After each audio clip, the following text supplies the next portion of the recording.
Hello दोस्तों, तो हम इस वीडियो में बात करेंगे आज क्लास 10th एक्सरसाइज 1.2 का परिचय। तो इसमें हम बात करने से पहले इसका जो पहला टॉपिक है वो है अंकगणित की आधारभूत परिमेय। इसको जानने से पहले सबसे पहले हमें मालूम होना चाहिए कि अभाज्य संख्या क्या होता है और भाज्य संख्या क्या होता है। ठीक है, तो चलिए हम पहले जान लेते हैं कि अभाज्य संख्या क्या होता है। ठीक है, हम जानते हैं अभाज्य संख्या।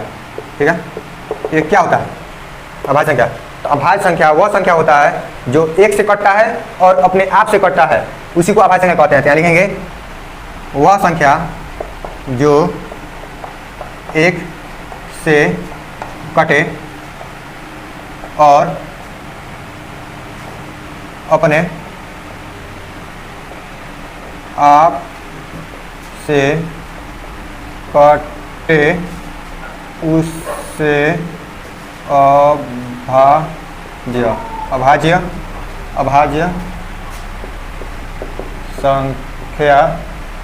संख्या कहते हैं। ठीक है, तो अभाज्य संख्या क्या होता है? वह संख्या जो एक से कटे और अपने आप से कटे उसे अभाज्य संख्या कहते हैं। जैसे में क्या होता है? जैसे दो क्या है? दो एक अभाज्य संख्या है, एक से कट रहा है और अपने आप से कट रहा है। उसके बाद जैसे में तीन क्या है? एक अभाज्य संख्या है, एक से कट रहा है और तीन से कट रहा है। ठीक है, उसके बाद जैसे पाँच क्या है? तो एक अभाज्य संख्या, एक से कट रहा है और 5 से कट रहा है।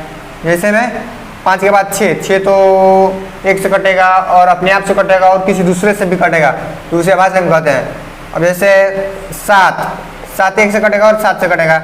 उसके बाद 9 10 11 एक से कटेगा और अपने आप से कटेगा, तो वही संख्या को अभाज्य संख्या कहते हैं। जो संख्या एक से कटे और अपने आप से कटे और किसी दूसरे से ना कटे उसे अभाज्य संख्या कहते हैं। ठीक है, तो हम लोग अभाज्य संख्या जान गए। उसके बाद हम लोग जानेंगे भाज्य संख्या। तो 2 नंबर में हम लोग जानेंगे भाज्य कंपोजिट नंबर, भाज्य संख्या। ठीक है, तो अभाज्य संख्या को प्राइम नंबर कहते हैं और भाज्य संख्या को कंपोजिट नंबर। यह कौन संख्या होता है? वह संख्या जो एक से कटे और अपने आप से कटे और किसी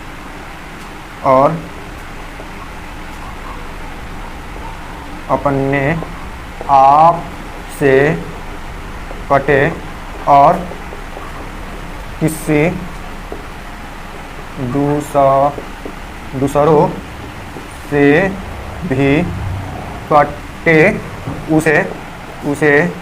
से भी कटे उसे भाज्य संख्या कहते हैं।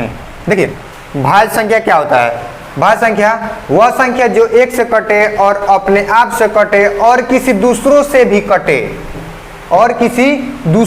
कटे उसे क्या कहते हैं? तो उसे भाज्य संख्या कहते हैं। जैसे भाज्य संख्या क्या होता है, तो यहाँ इसके डिफिनेशन से ही मालूम चल रहा है कि ये कह रहा है वह संख्या होता है जो एक से कटता है।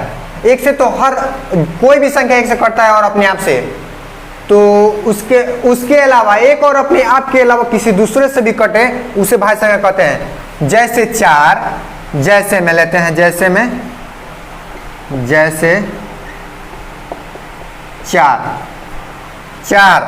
4 देखिए, एक से कट रहा है, 2 से कट रहा है, 4 से कट रहा है।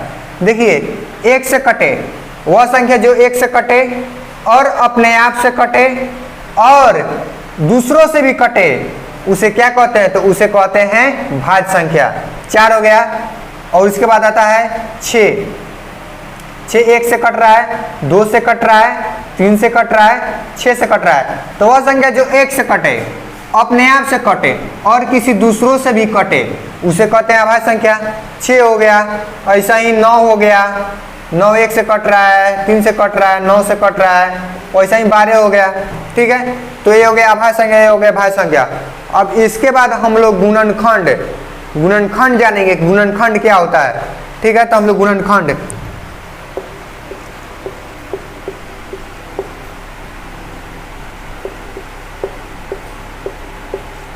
गुणनखंड क्या होता है, यानी फैक्टर। ठीक है, तो गुणनखंड वह होता है, मान लीजिए अगर हम मेरा कितना, अगर 6 का गुणनखंड निकालना है, क्या करना है, अगर 6 का फैक्टर करना है 6 का, तो 6 का फैक्टर करेंगे तो ये 1 से भी होगा, 2 से भी होगा, 3 से भी होगा, 6 से भी होगा। तो सिर्फ अगर फैक्टर कहेंगे तो 1 से भी होगा, 2 से भी होगा, 3 से भी होगा और 6 से होगा। लेकिन अगर प्राइम फैक्टर कह दें, क्या कहते हैं, अगर प्राइम फैक्टर यानी अभाज्य गुणनखंड, तो अभाज्य गुणनखंड कह दें तो सिर्फ अभाज्य संख्या से कटना चाहिए, 2 तिहाई 6। ठीक है, यह क्या हो गया, 2 तिहाई 6।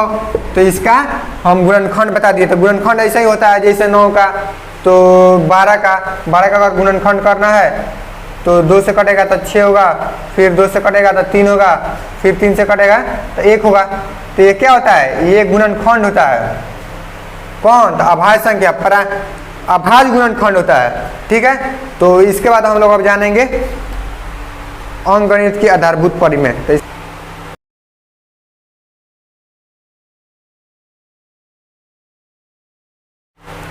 चलिए फ्रेंड, अब हम लोग पढ़ेंगे अंकगणित की आधारभूत परिमेय।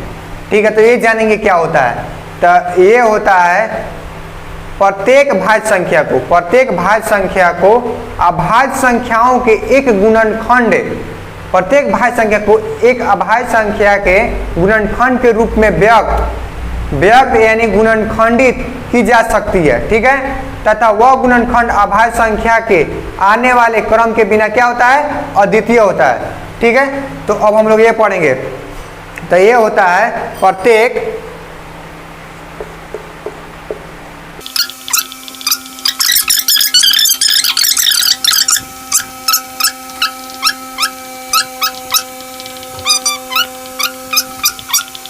देखिए, प्रत्येक भाज्य संख्या को अभाज्य संख्या के गुणनखंडों में व्यक्त किया जा सकता है। प्रत्येक भाज्य संख्या को अभाज्य संख्या के एक गुणनखंड के रूप में व्यक्त किया जा सकता है। ठीक है, तो उसी को हम लोग कहते हैं आधारभूत, अंकगणित के आधारभूत परिमेय। और फिर क्या होता है, तथा वह गुणनखंड अभाज्य गुणनखंडों के तथा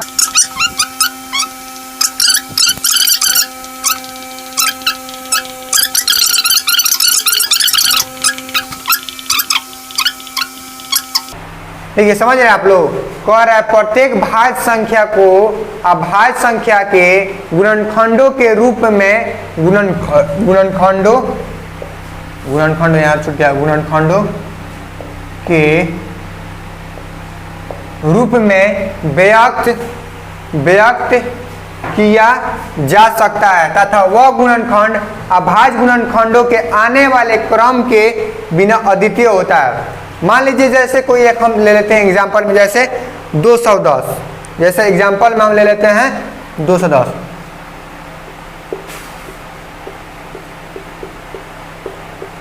तो क्या कर रहा है, प्रत्येक भाज्य संख्या को, क्या है, एक भाज्य संख्या है, को अभाज्य संख्या के गुणनखंड में व्यक्त किया जाता है। तो इसका गुणनखंड करेंगे, क्या करेंगे, गुणनखंड करेंगे, वो अभी किस फॉर्म में, अभाज्य संख्या के गुणनखंडों में। तो इसका गुणनखंड करेंगे। तो सबसे पहले छोटा अभाज्य संख्या 2, 2 एकम 2, 0, 2 पचे 10, फिर 2 से करेंगे, 2 पचे 10, 2 एकम 2, फिर 3 से करेंगे तो 3 एकम 3, 3 नवा 27। देखिए कितना आ गया, नहीं 3 7 21, 7 हो गया यहाँ, 3 7 21, 17 3 51, 51 दूनी 105, 17 3 51। ठीक है, और ये 5 एकम 5, नहीं, ये गलती हो गया।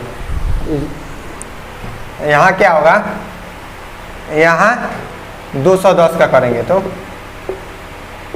2 एकम 2, 0, 2 पचे 10।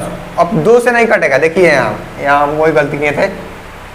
अब यहाँ 3 से लिख रहे हैं, तो 3 त्रिका 9 और 3 पचे 15, फिर 3 से नहीं, अब 7 से नहीं, 5 से, 5 7 35। ठीक है, तो मान लीजिए एक बच्चा अगर इसको 2 गुना 3 गुना 5 गुना 7 लिख दे, ठीक है, और कोई दूसरा बच्चा इसको क्या लिख दे, सबसे पहले मान लीजिए कितना है 210 है, अगर कोई बच्चा सबसे पहले 7 से कटा देता है तो 7 तरीका 21, और फिर अब इसको 5 से कटाता है 5 36, फिर 3 से कटाता है तो 3 गुना 6।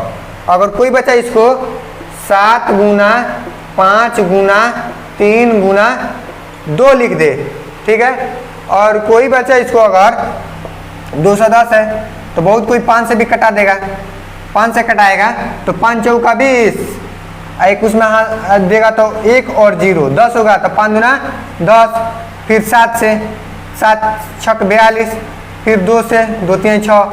अगर एक आदमी यहाँ कोई 210 को क्या लिख सकता है, मान लीजिए 5 गुना 7 गुना 2 गुना 3 ये लिख दे रहा है, ठीक है। तो क्या कह रहा है यहाँ, प्रत्येक भाज्य संख्या को अभाज्य संख्याओं के गुणनखंडों के रूप में व्यक्त गुणनखंडित किया जा सकता है, ठीक है, यहाँ किया जा सकता है, तथा वह गुणनखंड अभाज्य गुणनखंडों के आने वाले क्रम के बिना अद्वितीय होता है, यानी यूनिक होता है, ठीक है। इससे कोई मतलब नहीं है कि हम इसको पहले लिखें या बाद में लिखें, लेकिन बाद में अगर हम आरोही क्रम यानी बढ़ते क्रम में सजाए तो सबका रिजल्ट क्या होगा, सबका रिजल्ट यही आएगा अगर बढ़ते क्रम में सजा रहे हैं तो। लेकिन यहाँ कह रहा है कि वह गुणनखंड अभाज्य गुणनखंडों के आने वाले क्रम यानी ये क्रम के बिना अद्वितीय होता है। तो कोई ऐसे लिख सकता है, कोई ऐसे लिख सकता है, कोई ऐसे लिख सकता है, इसका कोई ये नहीं है कि हम लोग वैसा ही लिखेंगे एक तरह से। तो यही होता है अंकगणित के आधारभूत परिमेय, यही होता है, क्या होता है, अंकगणित के आधारभूत परिमेय। तो इसको आप लोग आशा करते हैं कि आप लोग को ये समझ में आ गया होगा। अब चलिए हम लोग दूसरा चीज को बात, चलिए फ्रेंड, अब हम लोग उदाहरण नंबर 5 को सॉल्व करते हैं। एक्सरसाइज 1.2 का उदाहरण नंबर 5 को सॉल्व करते हैं। देखिए क्या कह रहा है, संख्याओं 4n पर विचार कीजिए जहां n क्या है, n एक प्राकृत, n एक नेचुरल नंबर है, प्राकृत संख्या है, ठीक है, संख्या है। जांच कीजिए कि क्या n का कोई ऐसा मान है जिसके लिए 4n शून्य पर समाप्त होता है। यानी ये कह रहा है कि n के जगह एक कोई ऐसा मान रख दें कि ये जो है संख्या ये 0 पर समाप्त हो जाए, ठीक है। तो चलिए सबसे पहले मेरा क्या दिया है 4n, तो 4n को हम लेते हैं 4n, ठीक है, क्या है 4n, और n क्या है, n एक प्राकृत संख्या, n एक प्राकृत संख्या है, n एक प्राकृत संख्या है, ठीक है। प्राकृत संख्या किसे कहते हैं, गिनती की संख्याओं को हम प्राकृत संख्या कहते हैं, जैसे 1 2 3 4 5 6 7 8 9 ऐसे ही चलते रहेगा, यानी गिनती की संख्याओं को हम प्राकृत संख्या कहते हैं। तो मान लीजिए अगर हम n के जगह 1 2 3 ऐसा ही डैश डैश डैश कुछ रखते चले, देखते हैं कि ये जो संख्या है ये 0 पर समाप्त हो रहा है कि नहीं, ठीक है। तो चलिए अगर हम 4 n के जगह हम 1 लेते हैं, क्या लेते हैं, n के जगह 1 लेते हैं, 4n है तो 4n के जगह हम क्या लिए, 1 लिए हैं, तो क्या होगा 4 होगा। अरे जब 4 की पावर 1 है तो 4 की पावर 1 है तो क्या होगा, ये 4 होगा। अब 4 को हम तोड़ेंगे तो क्या क्या हो सकता है, इसका फैक्टर यानी इसका गुणनखंड 2 गुना 2 होगा, ठीक है। और फिर अगर हम 4 के पावर n, अगर n हम 2 लेते हैं, कितना 2 लेते हैं, तो क्या हो सकता है 4 गुना 4, यही ना होगा। अब 4 को तोड़ेंगे तो 2 गुना 2 हो जाएगा इसका फैक्टर, और फिर 4 को तोड़ेंगे तो 2 गुना 2 होगा, यही ना हो सकता है। और फिर ऐसा ही हम 4 के पावर n, अगर n इक्वल टू हम लेते हैं, n के जगह पे हम 3 लेते हैं, कितना 3 लेते हैं, तो देखिए ये होगा 4 गुना 4 गुना 4, ऐसा ही है 2 गुना 2, फिर 2 गुना 2, फिर 2 गुना 2। ये क्या हो रहा है? ये इसका गुणनखंड है, अभाज्य गुणनखंड यानी प्राइम फैक्टर। ठीक है, तो ऐसा ही हम देख रहे हैं, करते चल रहे हैं, तो इसका जो भी गुणनखंड आ रहा है सिर्फ दो आ रहा है। और हम लोग को शून्य पर समाप्त होने के लिए उसका गुणनखंड 1 2 और कम से कम 1 5 आना चाहिए। जैसे देखिए, अगर हम कह दें शून्य पर समाप्त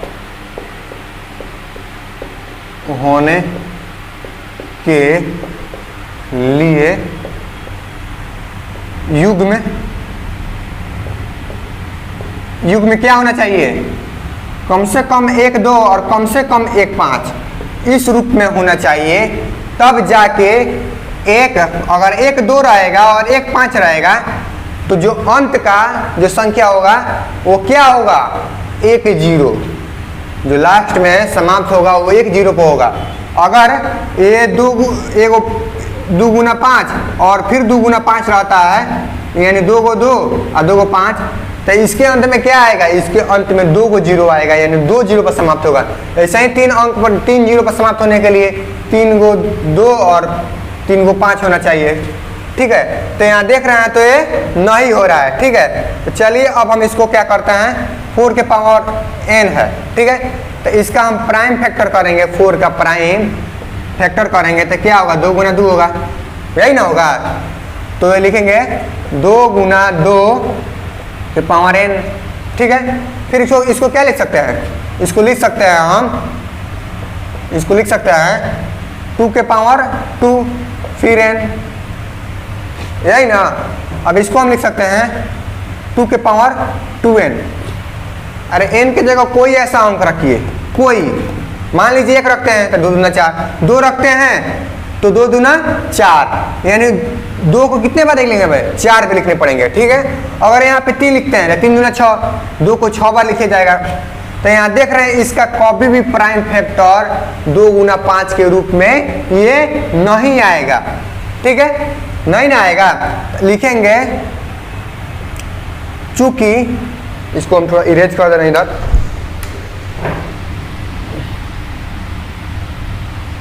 ये आप लोग नोट कर लीजिएगा, शून्य पर समाप्त होने के लिए। ठीक है, युग में 2 गुना 5 यानी कम से कम 1 2 और कम से कम 1 5 रहेगा, तब ही वो अंक 0 पर समाप्त होगा। लेकिन यहाँ 4 को हम फैक्टर कर रहे हैं तो क्या हो रहा है? 2 गुना 2 हो रहा है, तो ये तो 2 गुना 5 नहीं ना आ रहा है। ठीक है, तो लिख लेंगे चूंकि 4 के पावर n का गुणनखंड करने पर 5 नहीं आ रहा है और 0 पर समाप्त होने के लिए क्या होना पड़ेगा? युग में 2 गुना 5, युग में क्या होना पड़ेगा? 2 गुना 5 के रूप में होता है। ठीक है, लिखेंगे चूंकि यहाँ युग में 2 गुना 5 के रूप का नहीं है, इसलिए यह कौन 4 के पावर n 0 यानी 0, क्या 0 पर कभी 0 पर कभी समाप्त समाप्त नहीं होगा। ठीक है, तो आप लोग को ये समझ में आया होगा। तो देखिए आप लोग अपने मन से जो मन में आए वो लिख सकते हैं, लेकिन वो बनाने का तरीका, वो समझाने का तरीका अच्छा होना चाहिए। ये अपना मन से कोई और ऐसा भी लिख सकता है कि चूंकि 0 पर समाप्त नहीं होगा क्योंकि इसमें युग में 2 गुना 5 के रूप में नहीं होता है, इसलिए या 4 का पावर n शून्य पर कभी समाप्त नहीं होगा। ठीक है, तो आपने कॉपी और पेन लेकर बैठिए और इसको नोट करते चलिए, ये बाद में इसका ले लीजिएगा। ठीक है, चलिए अब हम उदाहरण नंबर 6 को सॉल्व करते हैं। चलिए अब हम लोग उदाहरण नंबर कितना 6 को देख रहे हैं। तो कह रहा है संख्याओं 6 और 20 के अभाज्य गुणनखंड विधि से HCF और LCM ज्ञात कीजिए।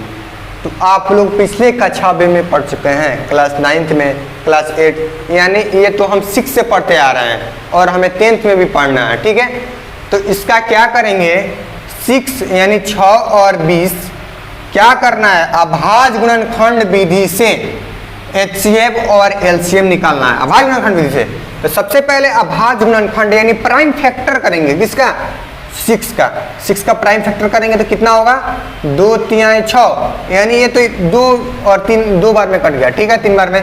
और 20 का करेंगे, तो 20 का करेंगे तो क्या होगा, 2 दहा के 20 और 2 पच्चे 10, कट गया अभी।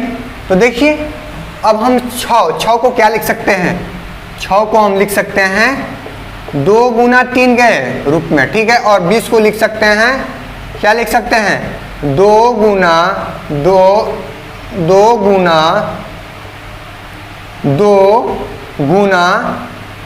5, या लिख सकते हैं 3 गुना 6, 5 गुना 10 गुना 20, इसके रूप में लिख सकते हैं ना।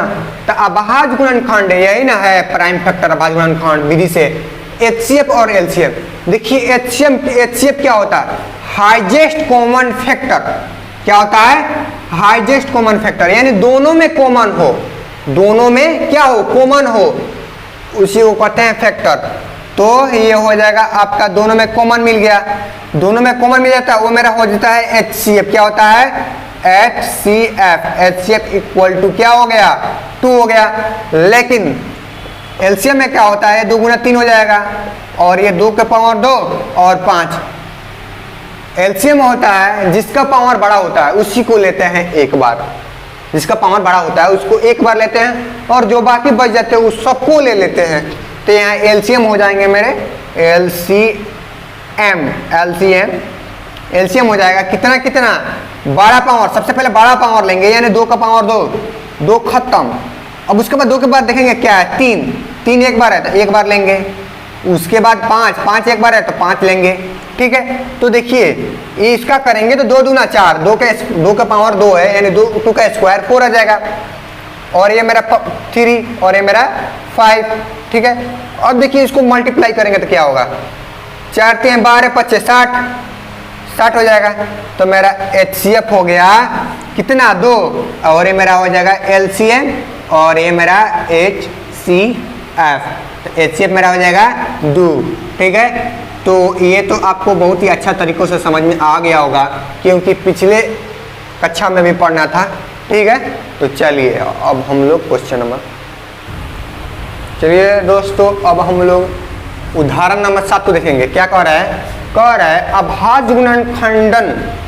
अभाज्य गुणनखंडन विधि द्वारा 96 और 404 का HCF ज्ञात कीजिए। सबसे पहले तो मेरा क्वेश्चन में दिया है HCF ज्ञात करने के लिए। ठीक है, और फिर कह रहा है और फिर इसका LCM ज्ञात कीजिए। सबसे पहले जो क्वेश्चन का है उसको हम करेंगे अभाज्य गुणनखंडन करेंगे। क्या करेंगे, अभाज्य गुणनखंडन। तो 96 का करेंगे। देखिए 96 का कर रहे हैं तो कितना आ रहा है, 2 बार में जाएगा, 2 बार में जाएगा तो कितना होगा, 2 चौका 8, एक उसमें दे देगा 16, 2 8 16, 48 गुना 96, फिर 2 से 2 गुना 4, 2 चौका 8, फिर 2 से 2 एकम 2, 2 गुना 4, फिर ऐसा ही 2 से कटेगा, 2 छक 12, फिर 2 से 2 तिहाई 6। ठीक है दोस्तों, तो तो मैं क्या लिख सकता हूँ, मैं लिख सकता हूँ 96 को सबसे पहले, इसके बाद हम कर दे रहे हैं कितना का, अब हम कर दे रहे हैं 404 का। तो देखिए 404 का क्या हो सकता है, प्राइम फैक्टर यानी अभाज्य गुणनखंड।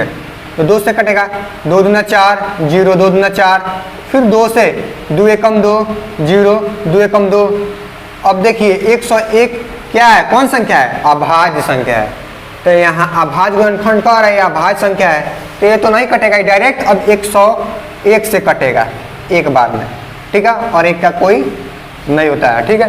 तो चलिए अब हम लिख सकते हैं 96 को, क्या लिख सकते हैं 96 को हम लिख सकते हैं 2 गुना 2 गुना 2 गुना 2 गुना 2, कै गो, 1 2 3 4 5 गो 2, तो 1 2 3 4 5 गो 2, और एक लास्ट में मेरा आ गया 3, ठीक है, 3 आ गया ना।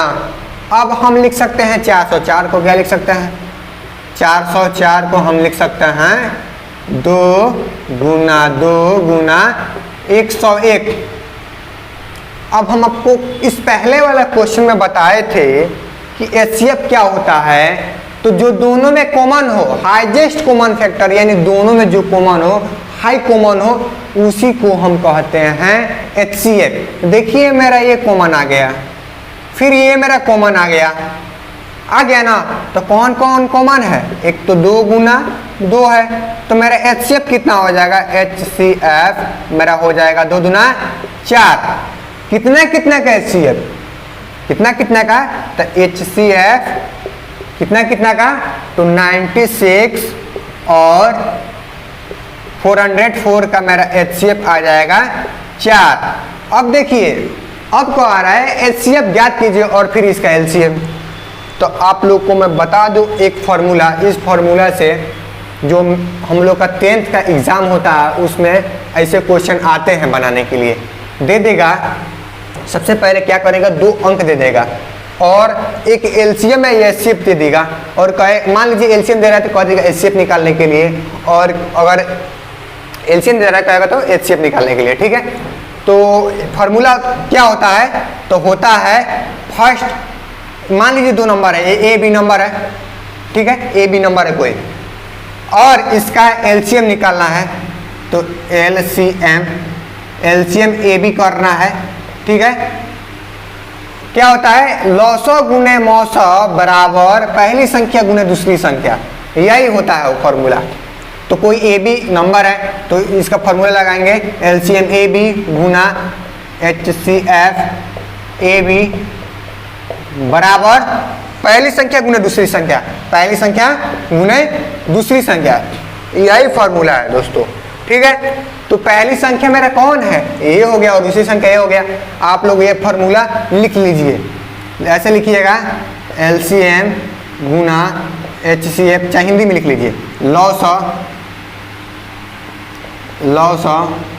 गुना मौस बराबर फर्स्ट नंबर यानी पहली संख्या गुना दूसरी संख्या। अब देखिए अगर हम लौसा दे दें तो मौसम मेरा नहीं निकल सकता है, लौसा दे दे तो मौसम निकल सकता है, तो लिखेंगे मौसम बराबर पहली संख्या गुना दूसरी संख्या बट्टा, ये इधर गुना में है, इधर जाएगा तो भागा में हो जाएगा, भागा हो जाएगा। अगर हम कह दे लौसा निकालने के लिए कह दे तो क्या होगा, पहली गुना दूसरी संख्या बट्टा क्या हो सकता है, मौसम, यही ना होगा। तो ऐसा ही आप लोग निकाल सकते हैं, अगर मौसम कह दे मौसम निकालने के लिए तो यही होगा पहली गुना दूसरी संख्या बटा लॉस,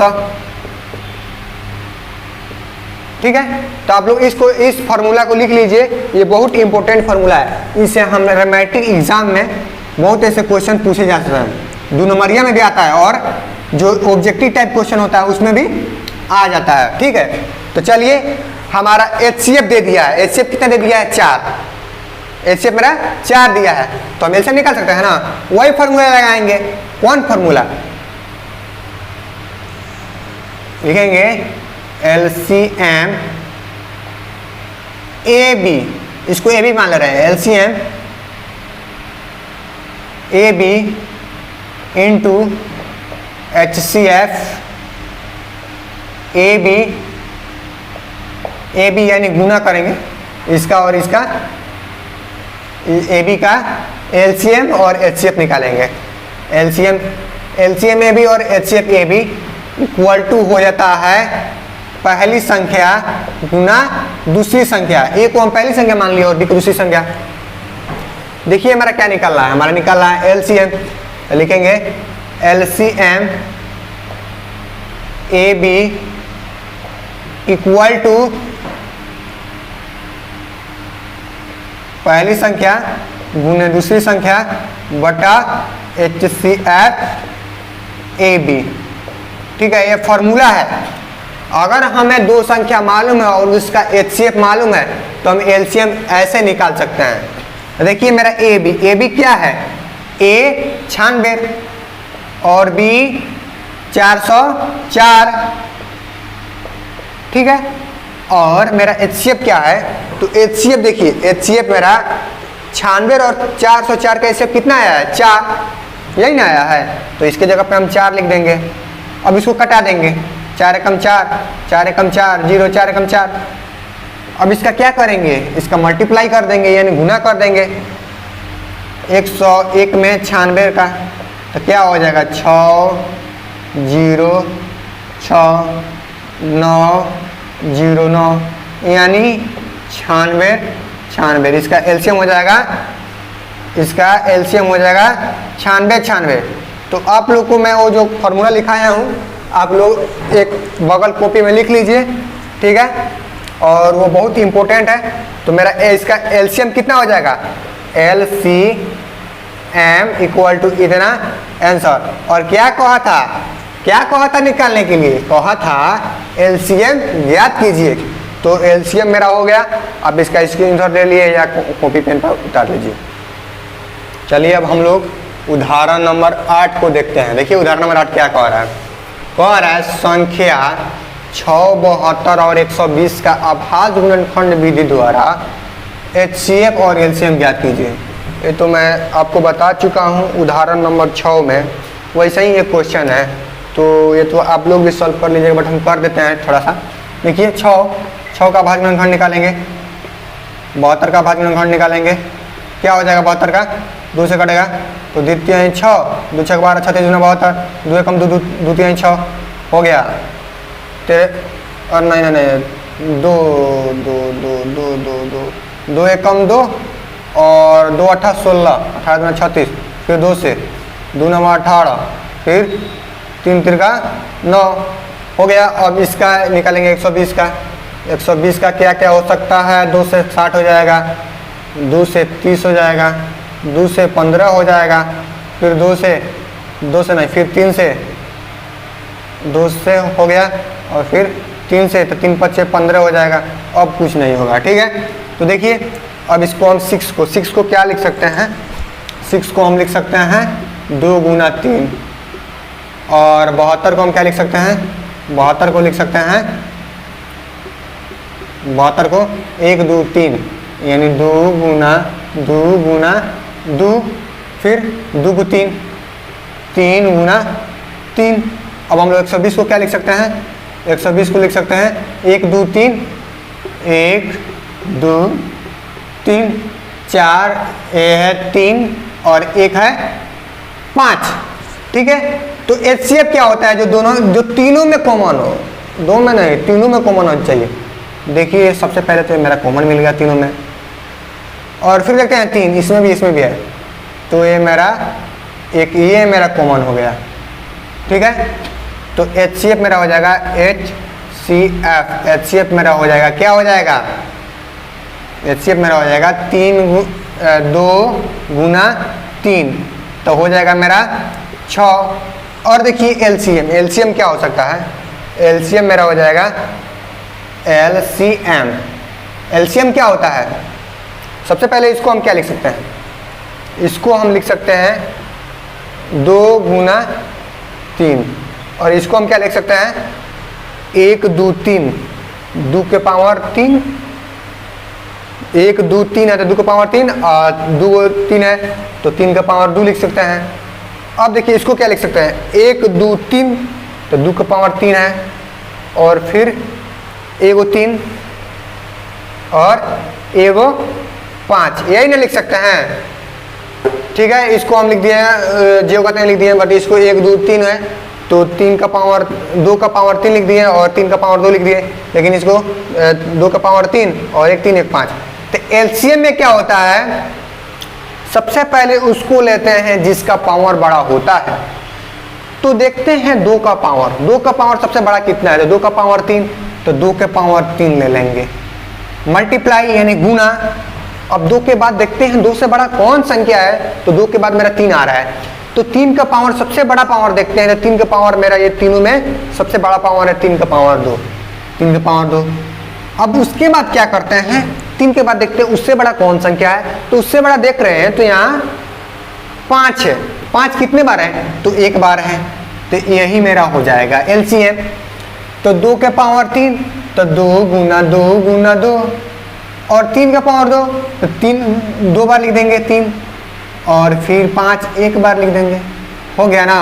तो देखिए मल्टीप्लाई कर देंगे, इसका मल्टीप्लाई करेंगे तो इधर से कर दे रहे हैं जो बड़ा होता है, 5 3 15, 15 3 45, 45 दूना 90, 90 दूना 180, 180 दूना 360, 180 दूना 18 दूना 36 यानी 360, तो मेरा हो जाएगा 360। क्या होगा एलसीएम, एलसीएम मेरा हो जाएगा 360 और एचसीएफ कितना हो जाएगा, तो मेरा एचसीएफ हो जाएगा 6, ठीक है 6 हो जाएगा।